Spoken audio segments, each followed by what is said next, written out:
views and opinions expressed in this program are those of the participants and do not necessarily reflect the views of BronxNet or the program underwriters.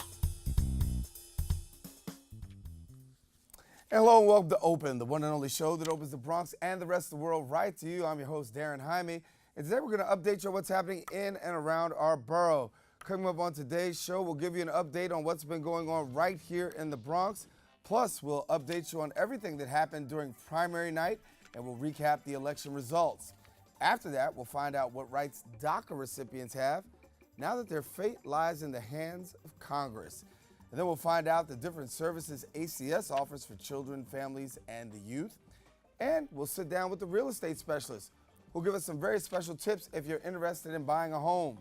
Then also we'll find out what Hostos Community College has in store as the educational institution celebrates its 50th anniversary.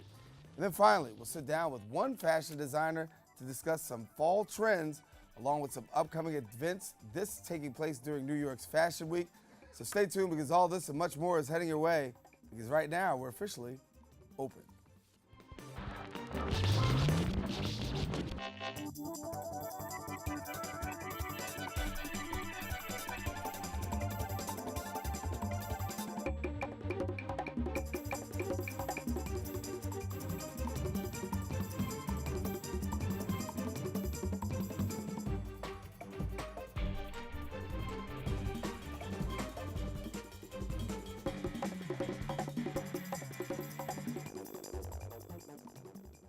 And hello everyone, I'm your host Darren Jaime, and today is Wednesday, September 13th, and of course you're watching Open, a live program bringing the Bronx and New York City straight to your TV set. Now we want to encourage you to stay connected to us, and you can find out more about us at Twitter at BronxNet TV, and then Facebook at Open BronxNet Television. Well, a lot has definitely been going on over the past week, but we'll catch you up now with some Bronx updates.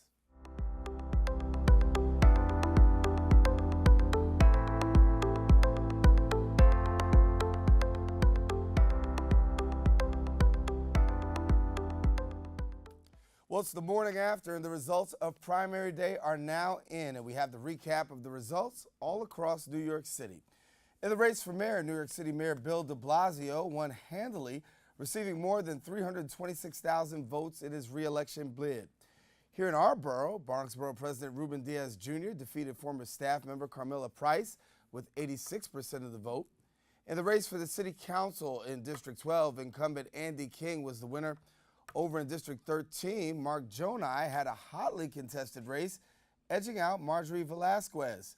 Over in District 14, Fernando Cabrera was the winner over Randy Abreu. District 17, Rafael Salamanca won in grand fashion. And in District 18, a race where there is no incumbent, Ruben Diaz Sr. was the winner, beating out 4 other candidates. Also of note, in the race for public advocate, Letitia James won in the Democratic primary, and former BronxNet political contributor J.C. Polanco won the Republican and Reform Party line. The two will square off in November. Well, in other Bronx news, Democratic elected officials gathered in attendance to celebrate New York City's primary day results. Our reporter, Alexandria Garcia, has the story. I need everybody who's a proud Bronx Democrat to make some noise. Elected Bronx officials were in attendance at Maestros on primary day in New York City. New York State Assemblyman and Bronx Democratic Party Chair Marcos Crespo addressed the importance of local elections and why every vote counts. Our community needs to know that we have to increase voter turnouts, that if a community comes out on election time, political leaders notice that, and that's how we get resources in our neighborhoods. Rafael Salamanca, council member of the 17th District, was welcomed by cheerful supporters as he was one of the first winners of the Democratic Party that evening. Well, first of all, I want to thank my constituents for actually voting for me again for the 4th time. You know, I'm excited. I have a great team behind me. We did a lot of work in the 18 months that we've been in office. Bronx Borough President Ruben Diaz Jr. addresses the crowd as well as thanking them for supporting him for another 4 years. First, let me just thank all of you here tonight, all of you who have not only volunteered today, but for the entire summer and for so many months. You've been out there, you've been campaigning, And it feels good that tonight we won big. And in a packed race, Senator Reverend Ruben Diaz Sr. came out ahead and shares his vision for New York City moving forward. We always have an agenda, you know, the Bronx, we have a lot of projects. Now we have the project, the renovation of the Sheridan Expressway. We're gonna do that one. We have a big project, Hollywood. Hollywood is coming to Colgate and Broadman Boulevard in the Bronx. A big studio from Hollywood. That's gonna be a lot of jobs, plenty jobs. There will be 4 North Central train station that's coming to the Bronx. So there's a lot of projects that we have. Incumbent Fernando Cabrera joined the rest of the Democratic winners that evening by promising supporters that these next 4 years will be the best the Bronx sees. Well, actually, I want to expand on what we already have. We brought unemployment down from 23.5 all the way to 6.2. We were able to bring murders down to 66%, and we were able to get high school graduation rates up from 65 to 72%. Now we need to augment that. I'm excited about that because that's what people are asking for, and that's what we're going to get. We're going to make sure the administration give us exactly what we deserve. Andy King joined the crowd of supporters and spoke to us about his method and plans for taking on important issues. Same approach I've taken for the last 5 years, to be visible, be vocal, and to be accessible. And if you can master those 3 things, the people appreciate the work that you're going to do, whether it's fighting for seniors, advocating for youth jobs, promoting education, and making sure you secure safety and secure housing in your neighborhoods. The last winner of the evening was Mark Jonai, winning 39% of the votes, as it was a close race alongside Democrat Marjorie Velasquez, who won 34% of the votes. This is democracy at its best. The people decided that I was the best choice for the Democratic candidate. I'm just so excited for what tomorrow brings. We're looking for great changes and making a difference in the lives of so many people that called the 13th Council District their home. After a long campaign season, the Bronx Democratic Party celebrate in full force. Located at Maestros, I'm Alexandria Garcia reporting from BronxNet Television. And thank you. In other news, New York City Board of Regents passed a new plan under the Every Student Succeed Act, which was created under former President Obama's administration. The Regents' approval means that the state can now submit its plan to the Federal Department of Education for review and approval. Under the plan, elementary and middle school kids would continue to be evaluated on English and math test scores, and high schools on graduation rates, but would hold schools accountable for other courses. Now, lowering performing schools with a graduation rate of 67% or less would be identified for comprehensive support and improvement. Those schools would also get additional funding. Well, in other news, students across New York City will now be eligible to receive free school lunch regardless of their parents' income. This comes according to school's Chancellor Carmen Farina. Well, last year, 75% of students were qualified to receive free lunch, but some students failed to return the paperwork, while others chose not to eat rather than acknowledging their family's income. Now, an additional 2,000 students will eat for free. Breakfast is already free for 1.1 million public school kids in the city. And several other schools in the United States, including Boston, Detroit, have already offered free lunch for all students. Well, Americans came together to pay respect and honor those who passed away on 9/11. Family members, survivors, and rescuers all took turns reading the names of victims at the World Trade Center Monday morning. Nearly 3,000 people were killed when planes hijacked by terrorists hit the World Trade Center, the Pentagon, and a field near Shanksville, Pennsylvania. President Trump spoke at the Pentagon, while Vice President Pence addressed an observance at the Flight 93 Memorial in Shanksville. Now, while addressing Americans, the president also addressed the enemies, stating, quote, "America cannot be intimidated, and those who try will join a long list of vanquished enemies that dare test our mettle." It's been 16 years since the attack, and it will never be forgotten. Well, Florida took a major hit from Hurricane Irma, leaving almost 5 million homes that still remain without power. 2 days after Irma made landfall on the Florida Keys, 35% of the houses have been destroyed, another 65% suffering major damage. This according to the Federal Emergency Management Agency, also known as FEMA. 9 other states also dealt with power outages while they had to deal with major flooding. According to officials, the death toll for Irma currently rises to 22 people. Well, we're taking a quick break, but stay with us because we've got more open coming up right after this.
How can I help my daughter with her reading? Searching for help with Dachshund breeding. No. Let me try.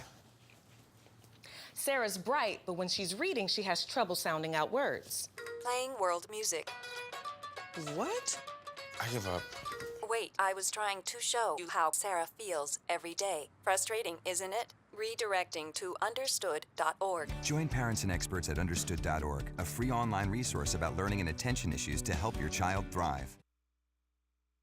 Well, there are many victories during the New York City primaries, and of course, Mayor Bill de Blasio won the Democratic nomination for his reelection. Ruben Diaz Jr., or I should say Jr., won in the borough president's race here in the Bronx. Ruben Diaz Sr. won for Council District 18.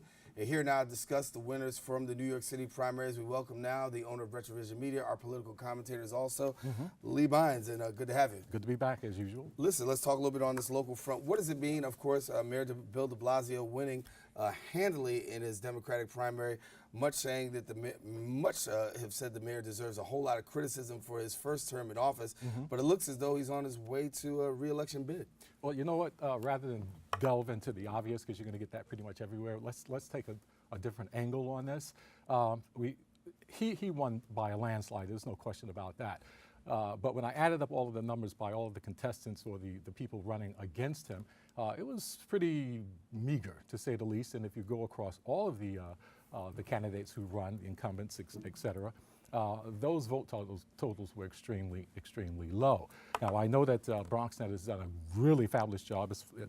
Give you a little kudos there, too, because over the weeks leading up to this election, you guys did a lot of work in terms of trying to get people interested, get people out to vote, get people off their butts and in the voting booth to make their voices known. The problem with the situation is that in New York, they have a closed primary system. So in other words, if you're not a Democrat, you're locked out of participating in that process. That being said, since more people identify as independents as opposed to Republicans or Democrats, that's a huge chunk of people who did not participate in the election. If you add in apathy or the folks that have just given up, or you add in people who identify as Green Party members, Social Democrats, et cetera, it didn't really, I don't think that this election really points out, or can you possibly calibrate how people really feel about what's happening. Now, de Blasio won. In fact, all of the incumbents won simply because of the fact that they had the money behind them, they had name value, and they had the organization. When you have all of those things going in your favor, it's awfully impossible to dislodge an incumbent. Now, I can say with a certain degree of confidence that de Blasio is going to be the next mayor. This is a Democratic town. If you look at all of the races that were run. And Bronx is highly Democratic, 90%. Highly Democratic. And all of the top races that we would be looking at, such as public advocate, we have our own J.C. Polanco running as a Republican against Ms. James. I seriously doubt that he's going to make some headway in there. I wish him all the luck because he is a really, really good guy, met his kids and everything like that. And you can judge a man by the children he raises. He's a good man, but he's got his work cut out for him. Well, let's talk about this for a minute, because when you talk about the low voter turnout, Yes. obviously a lot is to be thought about. You know, given the fact that the heightened state of political tensions, people would think that there'd be more people turning out to the polls now than ever before. We did not see that. We didn't see that in New York City. We didn't see that Westchester County. We didn't see that really in many of the primary races across the state where we thought that possibly numbers would be up. Those numbers are still down. What are we to say about that? Well, you know what? I have one classic example that I'd like to offer, and that's possibly because anybody that's not a Democrat, it's going to be difficult for them to find their way into the party. And I believe we can go back to even 2016 when Hillary Clinton ran and lost. I think it comes down to the quality of the candidate that's running. And the Democrats had a guy out there, Hiram Montserrat. Now, this individual had one heck of a miserable background. He had already been convicted on charges of domestic abuse. Specifically, he slashed his ex-girlfriend's face. And he was also thrown out of the Senate because of shenanigans with the money. In other words, he had corruption charges against him. Now, a person with a background like this still found his way onto the ballot. And if Democrats can't field better candidates or than someone like him, then I think they're going to have a difficult time moving forward down the line. You have to have people out there that has a message, has a background, has a history that will definitely excite people, give them a reason to come out to vote. So whether or not it's apathy or people who have just given up on the American political process altogether, we won't know. We won't know that until the next major election turns around in 2018. Any prediction that we have going forward towards November? Because, I mean, you talked about Hiram Montserrat. Full disclosure, he was here on the show, and he talked a little bit about his candidacy.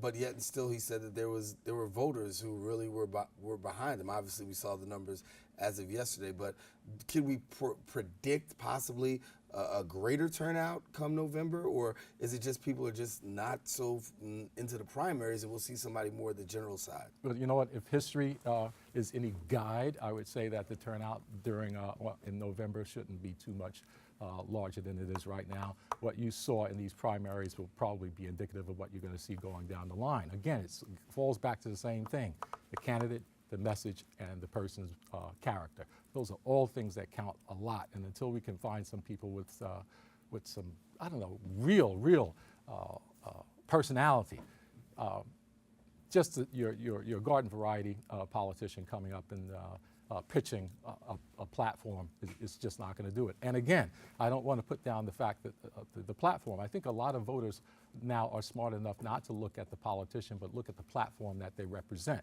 And once you look at the platform, if you can agree with the platform, then you have to agree with the character of the person that's going to move that platform forward.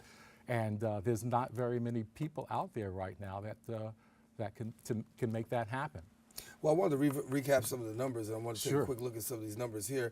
And when we look across our district or districts that affect the borough of the Bronx, we saw that Councilmember Andy King, he was able to come out with 7,563 votes. Mark Jonai comes out with 3,326 votes. Fernando Cabrera, 3,617 votes. Rafael Salamanca, close to 4,700 votes. Ruben Diaz Sr., almost 4,000 votes. And those are just the councilmatic races that we see here in our borough. And as you can see, with the exception of Councilmember Andy King, who got close to 8,000 votes, every other race saw about half of that coming out for their candidate. I wouldn't say that 7,000 votes was more than anybody else in these contests. However, if you take into consideration that the Bronx has 2 point some odd million people, 1.4 million. Yeah. Well, out of a number like that, I would expect a better showing. Yeah. Just a little more attention being given by the average voters. But if you look at the Bronx right now, the Bronx is a poor borough. It's struggling economically on all levels. If you're going to get people out to vote, you got to give them something to vote for. In other words, talk to their passions, talk to their need. And I didn't see a lot of, I'm not sure about you, but I didn't see a lot of ads on television.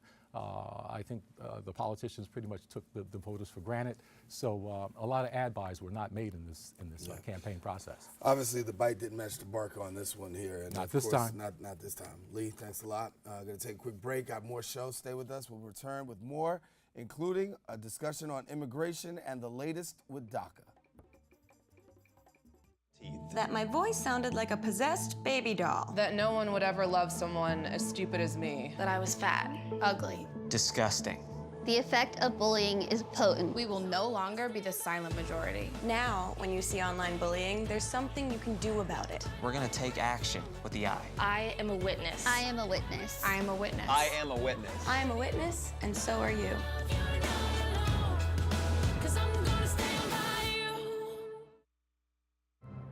Behold, the angry giant. Behold, the angry giant.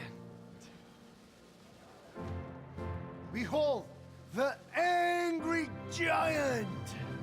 Behold, the angry giant. It only takes a moment to make a moment. Take time to be a dad today.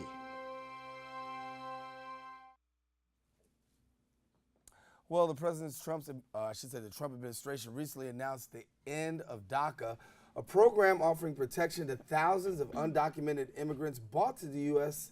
as minors. DACA recipients now have to wait as the decision is left up to Congress. Here now to discuss this latest issue and inform DACA recipients of their rights, we welcome now immigration lawyer Natalia Lusak, and we thank you so much for sharing with us. Thank you for having me today. It's great to have you. And as we talk about this, obviously a lot of people, particularly here in our borough, are caught in the balance. And so if there's someone who falls under the DACA category, a lot of concern, what should people know at this moment? So the main thing right now is that if people have work permits that are expiring between now and March 6th of next year, that they are able to renew their work permits, but they have to do it before October 5th. So there is a deadline with that, so it's very important that anyone who falls in that category applies now. It's also very important to get screened by an immigration attorney to see if they're eligible for other types of applications that they may not be aware of. That would allow them to obtain another status and stay here more permanently.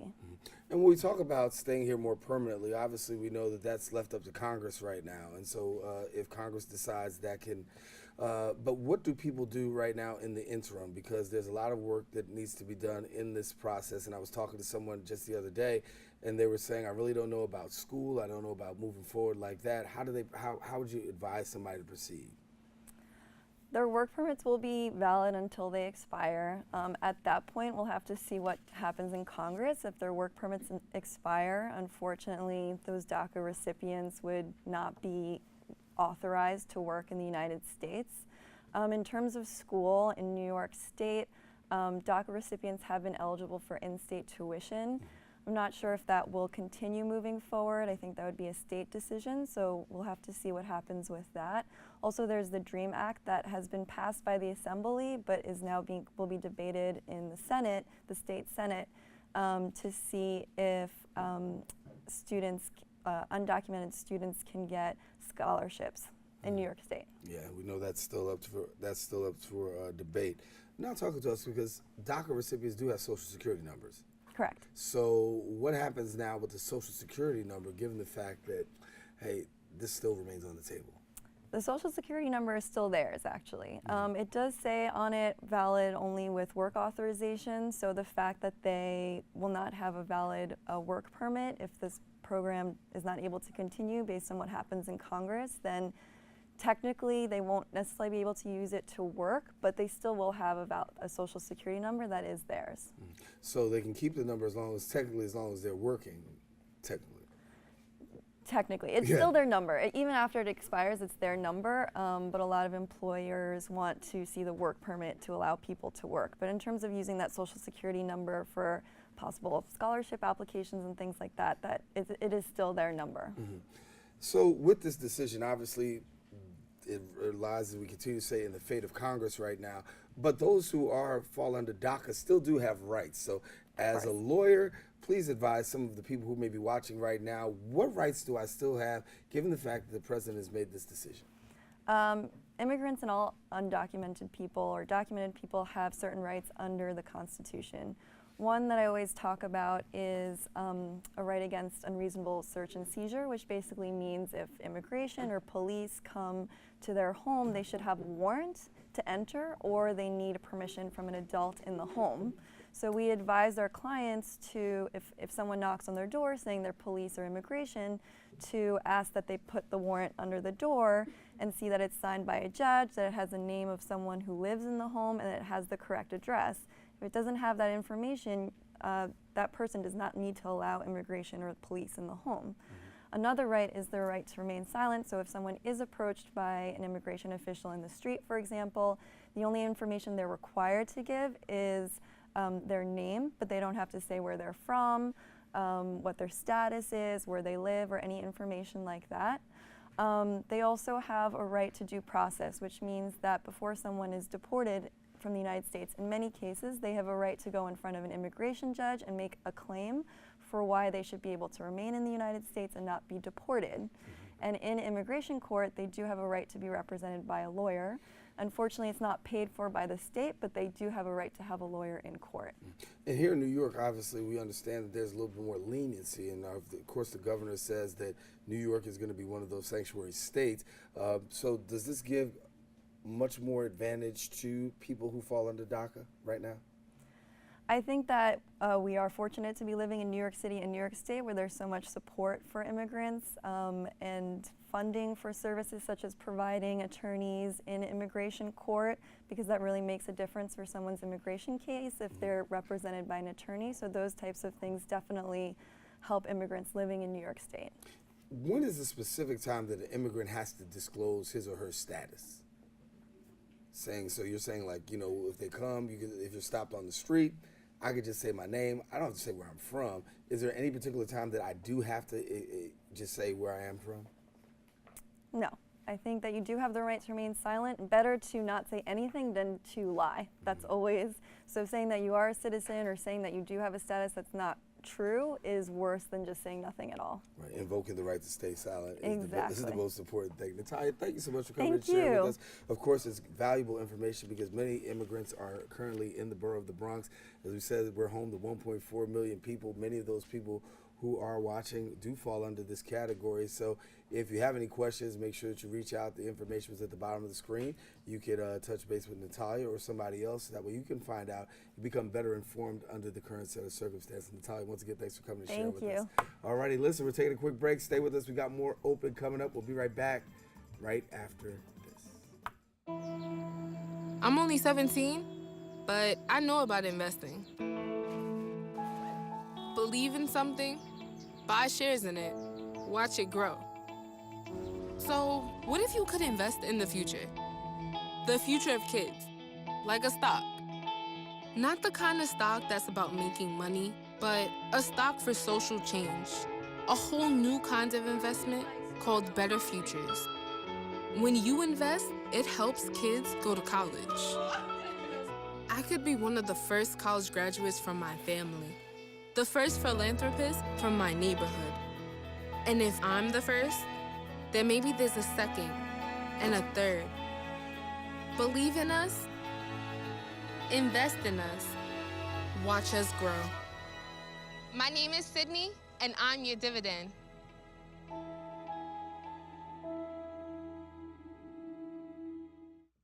Morning, Gary. We are GetSchooled.com. You want a college education, don't you? Gary, financial aid forms. Biology homework, G. What? Picking a college, man. You and us go together like tacos and Tuesday. And I love tacos. Well, the New York City Administration for Children's Services, better known as ACS, provides help for families in need. And joining us now to discuss their new group attachment-based intervention center, along with the Foster Parents Guide to Education, we welcome now to the show the Assistant Commissioner of ACS Office of Education Support Policy Planning, Kathleen Hopkins, as well as the Assistant Commissioner for Community-Based Strategies, Ms. Kelly Berger. Thank you so much for sharing with us. Thank you. All righty, good to have you. And so listen, as we talk a little bit about this, we want to let people know a little bit more about what's going on. So why don't you share with us? Sure. I can start. So I'm the Assistant Commissioner for Community-Based Strategies and Prevention at ACS. And we're doing a lot of work to create community-based services for families. And right now we're launching a program called GABI, Group Attachment-Based Intervention. And that's really designed to support parents with children ages 0 to 3, so the little ones at home. So we're opening up 7 playgroup therapy sites all around the city. There'll be 1 in each borough, and 2 in the Bronx and 2 in Brooklyn. And we're opening those this fall. So we'll have free services for families to drop in and play with their children. And these services obviously are very important. And when you look at what the families across the United States, you know, a lot of families struggle, particularly here in New York City. Talk about the difference that this program makes. Sure. So this program for the little ones is really designed to help parents who are struggling, you know, with all the regular challenges of raising children, and who may also be facing other challenges like trauma, domestic violence, substance abuse, things that just really get in the way of having that good attachment relationship with young children. So this group therapy is really designed to be a drop-in place where parents can come, bring their kids, meet other parents who are going through similar challenges, and have a safe, healthy place to really play with and engage their children, and also receive some clinical support to deal with some of those challenges. We also have some other things that we want to talk about too. It talks of helping foster children prepare for high school. Yes, so I'm Kathleen Hoskins. I'm the Assistant Commissioner for the Office of Education Support. And one of our initiatives this year to support parents, foster parents, and the school system is that we created a Foster Parents Guide to Education. We feel that foster parents have a unique placement in that they can help continue communication between the school system and parents when children are placed in their home. And it also gives them information about how to navigate the education system as a whole, and how to encourage them to create a home-based sort of education support. We believe that although we know kids spend the majority of time in school, and school is where education happens, we do know that there are things that parents and foster parents can do at home in order to foster their education success. So give us a little bit about what they could do at home. So I'll give you an example. So the book, the education guide goes basically from 0 to 21. So it covers children from birth all the way through their post-secondary education. And so for our younger children, we have information in the guide that talks about home-based learning activities. So for example, how to engage a young child in making a recipe and looking at words on a box to have that recipe go forward. How to encourage sort of listening and learning and sharing through playground activities, reading to the child. It even has instructions on if our foster parents are not necessarily good readers or need assistance with that, there are still activities that they can do in order to foster learning. So it's comprehensive from birth to 21, and it also gives them information on different education opportunities that ACS or community-based organizations offer. So for example, it has information there about some of our post-secondary education support services, including our relationship with the City University of New York and our dorm project there, stipends that students in foster care who attend college can receive to help with their personal expenses, and some of the other community collaborations we have. For example, we have a close relationship with South Bronx Rising Together, so we use them as a resource to connect students in the Bronx to education programs such as college prep programs. So it's comprehensive from soup to nuts. So we have foster parents and foster children. Obviously, that's a main component of what you do. If people want to get more connected, more attached to what you're doing and find out more about it, what do they do? Sure. So ACS has a ton of community-based partners that we work with to deliver services. So we encourage folks to go online to our website and learn more about our community-based partners and reach out to them in communities. They can also call our helpline if they're interested in receiving sort of a referral to any of our services. But really, you know, often a really good way to engage is to call 311 and ask for community-based supports, because we partner with so many organizations right there in folks' neighborhoods. And before we get out of here, recapping, you had 2 centers also in New York City and 2 centers in the Bronx? We're going to have 7 centers citywide, and we've opened the first 2, one in Queens and one in Staten Island. By November, we'll have 2 sites open in the Bronx, so we will stay tuned for those. Beautiful. Thank you so much for coming and sharing with us, and hopefully we get some people taking advantage of the services. Thanks much. Thank you. All righty, listen, we want you to stay with us. We got more show coming up. We'll be back with more Open right after this. Well, Thomas, you've got prediabetes. But with more exercise and a change in diet, it can be reversed. I've tried exercising. It just makes me hungry for bacon. I love bacon, too. And who really likes to exercise? Not me. Me neither. Nobody. So we're good? What? Oh, you still have prediabetes. Big time. So, I'm kind of new here, but I've noticed a trend. My human does this funny thing where she goes around and gets all my toys, and then she hides them in that basket by the door. You know, but it's always the same basket, and it's always in the same place. And then she acts so surprised when I find them, but, you know, she's putting them in the same basket. Again. It's like, hello? That's where you put it last time. You were the worst at hide and go seek. Well, buying a home is one of the biggest and most important financial investments and a decision that one has to make in their lives. Joining us now to give us some advice to first-time home buyers, we welcome real estate specialist Zulema Padilla, and she's here with us, and good to have you. Thank you. Thank you for inviting me. Glad to have you. Yes, well, you know, now's the time where a lot of people are thinking about buying a home as the weather's shifting fall, and you have home buyers. But for those people who are first-time home buyers, of course, a lot of butterflies in the stomach. So walk us through a little bit for first-time home buyers, because when you talk about it, it's an important step, but it's a step that you can't just enter into lightly, and you got to have good credit too. And let's talk first about that.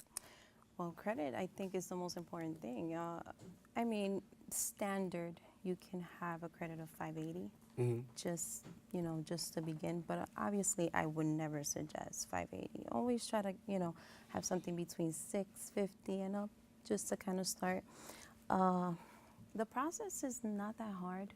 I think the first thing that before getting into the programs that, you know, the city offers and everything else, I think the first thing is kind of knowing what you're getting into. Right. Because it's a huge investment. You know, I think that people, I mean, it's the American dream. Everyone wants to kind of buy a property and you know, own and pass it on to their kids or whatever the case may be. I think the first thing that most people must consider is what they can afford. A lot of people just kind of go in and skip a lot of steps to kind of determine what they can afford. Number one is kind of going through your finances. Finances is probably one of the most important things, because if you cannot afford, you know, debt income ratio situation, then, you know, you end up in a bad situation, you know, in the long run. I think, secondly, knowing what mortgage you want to, you know, get into, because people get into 15-year mortgages and 30-year mortgages. There's a huge difference between both. And so what's the huge difference there? Oh, wow. Well, the 15-year, you obviously finish paying the mortgage in a shorter period of time. However, the monthly payments is much, much higher versus the 30-year.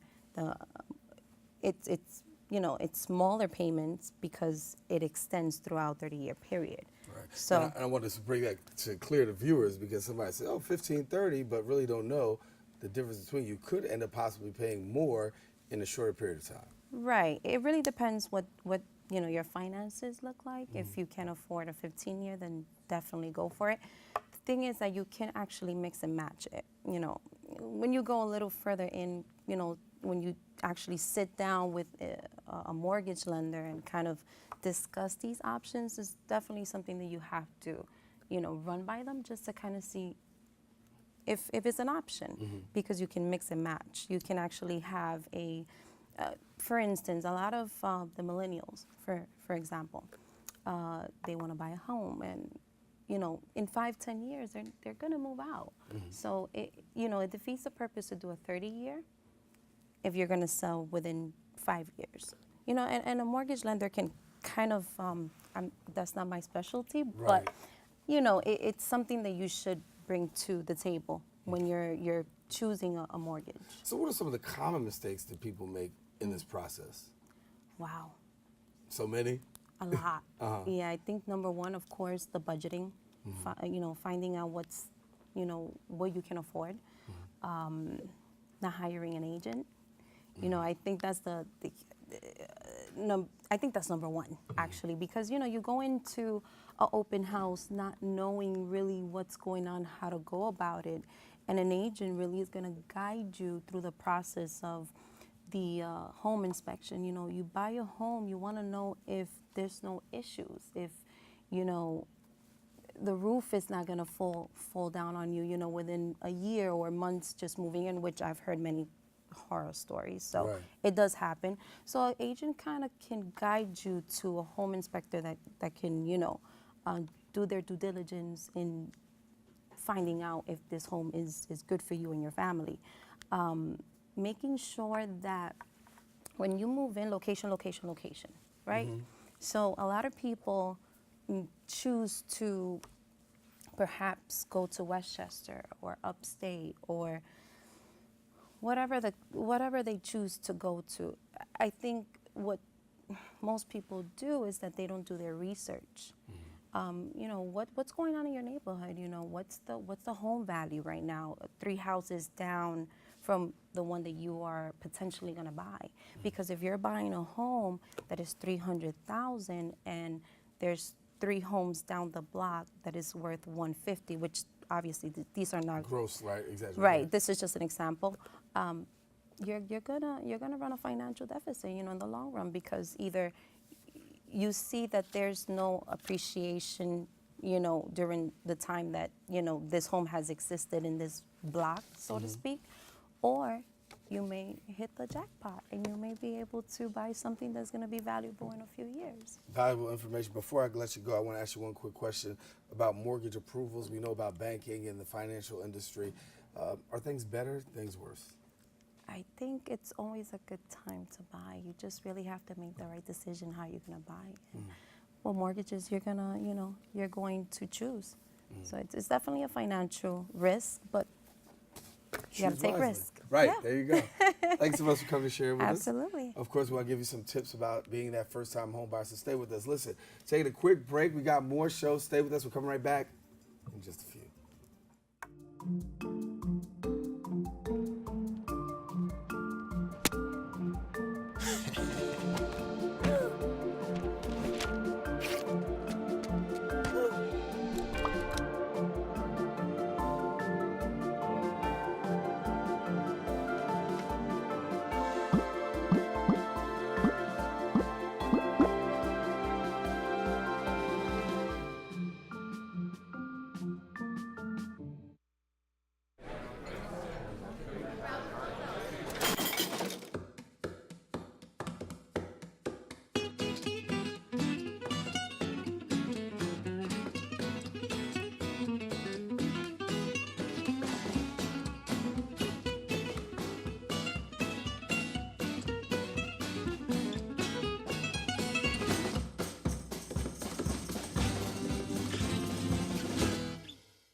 Well, it's been 5 decades of giving students in the Bronx community great education. Hostos Community College is celebrating its 50th anniversary. And here now to tell us what the community has in store to celebrate the college and their success, we welcome now the project manager of the Hostos 50th anniversary, Sol Rivera. Thank you so much for being with us. Thank you for having me. 50 years is a wonderful landmark to be at, and Hostos is very excited, I know. And so a lot of things happening. A lot of things are happening, beginning tomorrow, actually, with a wonderful exhibit honoring, you know, the great sisters of the Bronx, Evelina Lopez Antonetti, Lilian Lopez, and Elba Cabrera. I think it's going to be beautiful. We brought in Elena Martinez, you know, from City Lore to help. They've been, you know, wonderful collaborators. So I think that's going to be very exciting. Next week, we launch the Hispanic Heritage Month with a ceremony honoring also some of our, leaders that have supported Hostos throughout the years, and on and on and on. Well, when you talk about Hostos, obviously people are familiar with the college itself, and a lot of people in the borough know about it, but there's a lot of history that comes with Hostos. Very briefly, share a little bit about the history of what Hostos has meant to the borough and the city. Well, God, it's a beautiful story. I mean, it really is about people fighting for their people, communities of color, marginalized communities standing up and saying we need a place to educate our future, because without education, the future is dark. And these people knew that 50 years ago, and they really fought. They occupied the buildings. They demanded to be and stay and be respected and be heard. And now, 50 years on, the Hostos can be proud to say that it has changed lives, many people's lives, the faculty, the staff, and all the people that sacrificed, of their personal lives to be there and to make that happen. There's if you go to hostos50.com, there's an oral collective that we've been working on, or I've been working on with some of my peers at the college, and it's 150 stories strong now. People from 1968 all the way to now, alumni, and they talk about, what this process in the last 50 years have meant to make Hostos the beautiful landmark school that it is today. And so the anniversary actually event's starting tomorrow. What can people expect throughout the whole, because it's not just tomorrow, it's going all year long. Yeah, no, we're going to have symposiums, we're going to have concerts, exhibits. Already, people are welcome to go to the campus and see some of the murals that we've put up. There's a Bolero exhibit at the Longwood Art Gallery that's also, part of the celebration. August 21st, there's a big concert in honor of Pete El Conde with a big, big band at the Augusta Center for Arts and Culture. The big celebration, it happens throughout the year. There'll be a gala next year. The 1968, the community board signed on April 21st, I think it was. So the big gala will be happening, on that day. And, what we want to do is give and offer the community inside the college and outside the college, pride, people that work hard deserve to be acknowledged. Exactly. And there's a lot of history, there's a lot of pride and a lot of nostalgia attached to Hostos. Give us this about communities of color. Obviously, are the first-hand recipients, and most of the recipients of being able to go into secondary education, because at one time secondary education wasn't so attractive, but Hostos, in its own way, found a way to make secondary education attractive at the community college level. Exactly. Well, the people that demanded the school to be opened at the time were people that were mostly bilingual, mostly Latinos, seeking a way to integrate, right? How do I become more of a part of the fabric of the city when generations of, second generation, third generation immigrants are sort of overlapping, and how do they become part of the city? So education, they got to learn English. And so it becomes a story of, the underdog, so to speak, saying, how do we stand up on our own 2 feet? And I think that's why it responds to communities of color, because mostly, it's marginalized communities and poor communities that end up having to really fight, for a chance at access, for a chance to an opportunity. And everyone with chance for an education has the chance to change their lives. Absolutely. Sol Rivera is here with us talking about the 50th anniversary of Hostos Community College. Of course, a lot of events will be taking place. We invite you to stay connected to us here at BronxNet, as we'll continue to bring you more information with regards to Hostos. You get the final word. What do you want people to know about Hostos before we leave? They should go to hostos50.com or hostos.cuny.edu to see all the things we have in store. All right. Sol, thanks so much for coming to share with us. Thank you. Sol Rivera. All righty. Take a quick break, and guess what? We're going to talk fashion, New York Fashion Week, but we're going to bring you a great fashion designer right here on set. Stay with us. We'll come right back in just a few.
party fouls are pretty dumb.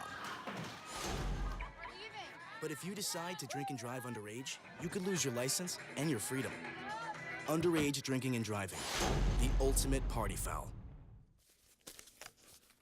Well, our next guest is a fashion designer, and his clothing was recently displayed in Fashion Week. I had to have my fashion glasses on. Listen, join us now to talk more about his clothing along with his upcoming events.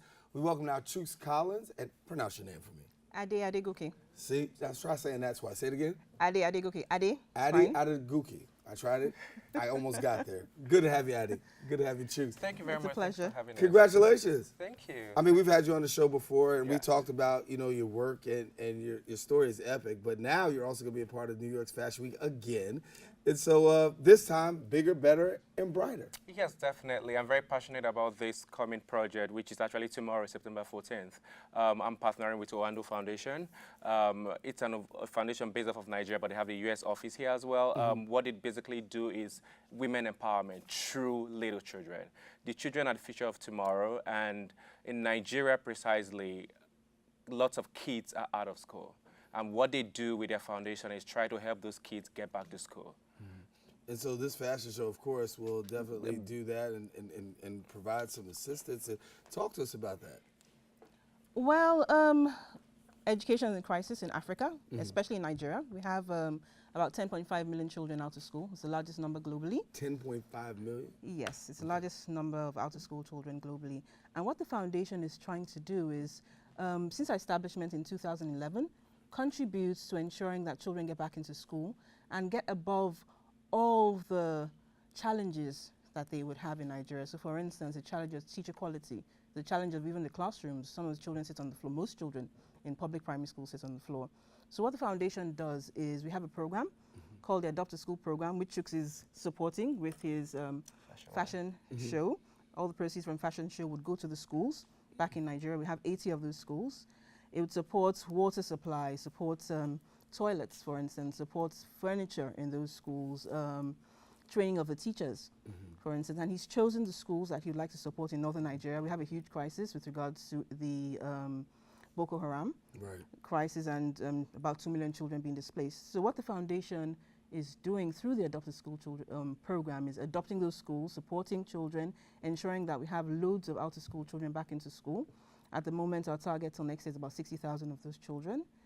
And we know that the outing tomorrow would be extremely successul, partnering with Chooks. Talk to us about this, Chooks, because as you said, the proceeds from your fashion line are going to help this. First of all, talk about your fashion line a little bit. You can give us a little preview of what we're going to see. And then secondly, about your reason and your intention of why you want to do this. So for me as a designer, I design because I want to empower people. I want people to wear my clothes and feel awesome about it. I want people to wear my clothes and feel powerful. That's why I design. So for me as a person, this collection titled The Dream is very important to me because it's a marriage of a thrill and architecture. So it's about the little girl in every woman and the woman that the little girl wants to become. So this collection is very, very important to me because when I got in contact with them and what they're doing in Nigeria, I just felt, okay, this is my time to give back to my home country. Because coming here, people home supported me after my surgery and during my surgery process. And also being here, I've also given back to a couple of organizations here, including Housing Works, Turning Point, and a couple of other ones too. So I just felt like this is the right time for me to pay this help back home, to take it back home. And this is very, very important to me. And I just inviting everybody out there, and I just believe that it's going to be an awesome show. We're seeing some pictures right now of your clothing line. Talk to us about what we're seeing right here. Oh, this is from my Spring Summer collection of 2017. That's a pleated chiffon 3-tier dress. It's all about fluidity, sexiness, and powerful. Yeah. And so we see this picture here? That's a couture gown worn by one of the celebrities also. This dress is also an embodiment of self-love, appreciation, and dare to try. Oh, this is actually for my fall-winter collection, which will be on sale from any moment from now. This collection is all about architecture, strong lines, sharp shoulders, and sexiness. So we got the late. Okay, so tell me about this. Oh, this is also a Grecian dress from my previous collection during my first New York Fashion Week. Actually, did stay here. Yeah.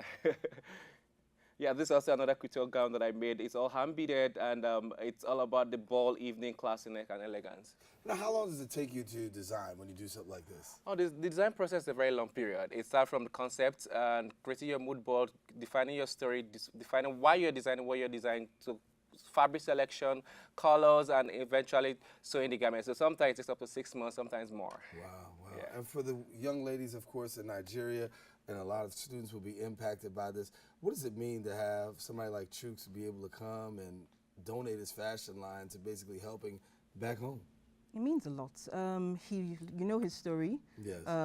He's been here because of this story and because of a lack of education. Quickly, tell people the story real quick, so if they don't know, real quick. So basically, back in Nigeria, I had health issues and I had to come here for a surgery. During that period of my life, it was a very, very difficult part, and I had basically lost everything I had. So me coming here, I achieved a lot. I got better. I went to school here. Lots of the resources I didn't have in Nigeria, I have them here. So for me, it's also important for me to impact people back home to enable them to have what I have. You'll get the final word. Go ahead. Well, thank you to Chooks, the Oando Foundation. Just hear a lot about us and read about us on oandofoundation.org.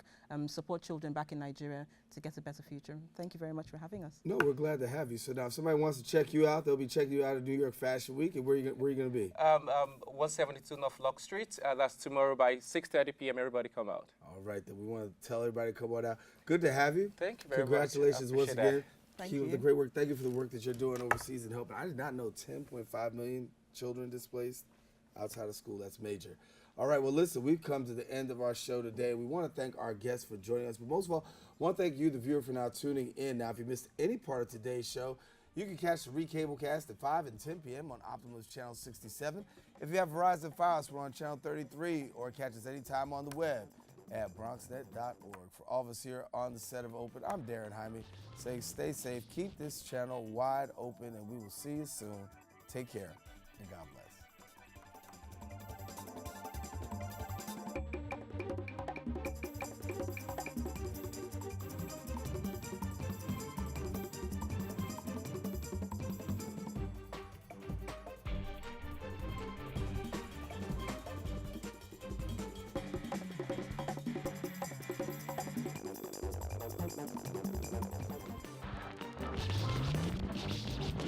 Thank you.